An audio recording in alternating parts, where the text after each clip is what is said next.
When we get home, the first thing we do is remove our shoes at the door before entering the house. It's something that we were taught to do as kids and something we continue to do because it makes a lot of sense. As time goes by, with the internet, traveling, the media, naturally we get exposed to different cultures. We imagine the first time we noticed in films from the West where a character would walk into their home without first removing their shoes, we must surely have been shaking our heads in disapproval. In this fun little video, we share a few amusing observations about some things that are perfectly normal in our culture but can be seen as weird in others and vice versa.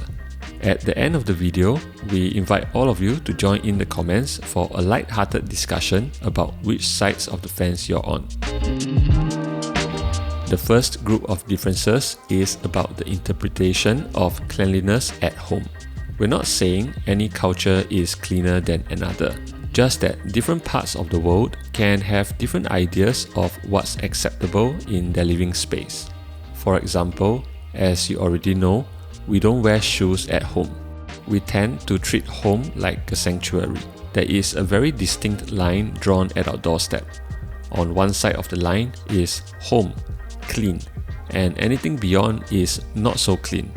Shoes that have walked on the outside are not to walk the floors of our home. That's why here is an expectation to remove footwear before entering anyone's home.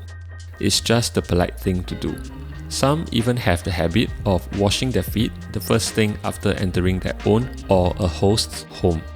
In our eyes, this has more to do with comfort than it does hygiene. It's not unreasonable to say that a clean environment tends to be more comfortable. And of course, we want our home to be as comfortable as possible. And since cleanliness and comfort are intertwined, it would then make sense that we keep the most comfortable area of our home, our bedroom, and especially our bed, even cleaner.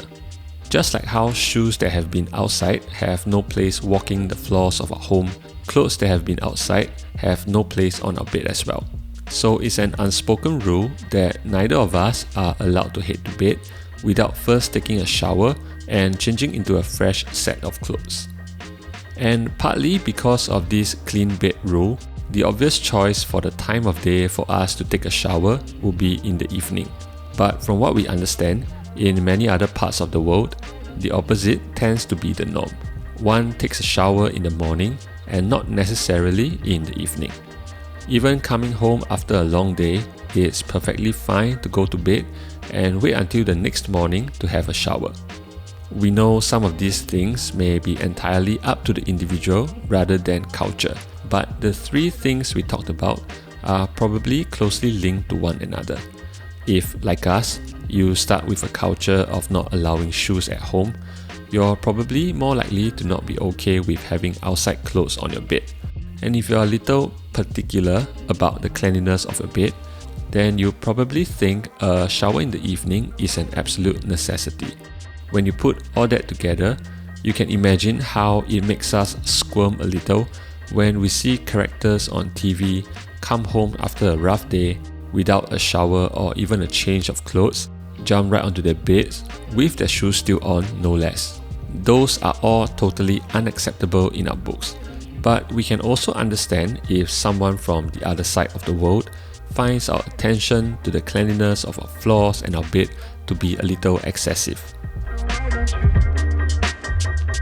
The second group of differences is regarding the way we address elders. If you visit Singapore, you may notice an odd phenomenon. Young people addressing service staff or complete strangers on the streets as uncles and aunties. Singapore may be a small country, but we're not all actually related by blood. In our culture, respect for our elders is a big thing. When speaking to anyone who's clearly older, old enough to be your uncle or aunt, calling them uncle or auntie is a display of respect and endearment. Most of us also don't address our older siblings by their names. Depending on ethnicity, there are different respectful and affectionate terms that we use instead. It's kind of hard to convey this in English. Basically, we call them big bro and big sis, but with a little too much affection. or at least that's what I personally feel as a grown adult who has an older sibling. That said, one of the oddest quirks of all will have to be the way different parts of the world address their partner's parents. We mentioned that respect for elders is a big thing in our culture, and nobody demands more respect than an Asian in-law. So it's scary to think that in some parts of the world, it's completely normal to address your father-in-law and mother-in-law by name. Simply unimaginable in our culture.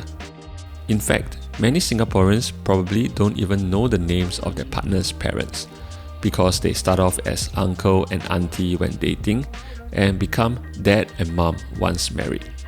Depending on where you're from, that can come across as odd or even disrespectful to your real parents to be calling anyone else mom and dad.